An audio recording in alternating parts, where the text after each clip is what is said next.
I remember when grief and loss seemed so heavy and so dark, but the Lord kept showing me my future and kept lighting my path every day, and He got me through it. He redeemed all the things. Hi, my name is Treva. So probably about every 5 to 7 years, since I was 17, I've lost someone in my life. Usually by death, sometimes by divorce, and that's always caused a lot of grief in my life. But the most significant loss is when my husband passed away in 2017. He died in a car accident on the highway, and our son, who was 15 at the time, was the driver. And so that day he had left to take the boys hunting. We lived in Oregon at the time, and they were a couple hours from home. And I kissed him to goodbye that morning, and then by the afternoon, he had put our son in the driver's seat to teach him how to drive on this 2-lane highway.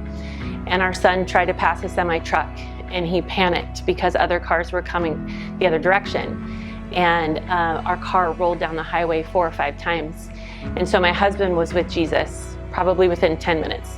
And both of our boys were in the car. They survived, thankfully, but that day changed my life forever. And so I was never the same after that. And my faith in the Lord has always been super strong, but I just, for some reason, never thought that at 44 years old, I would be a widow.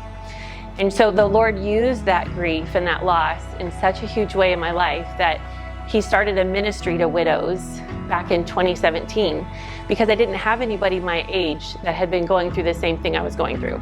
And so I created something called Coffee and Comfort, where I would minister to other widows that would in turn minister to me.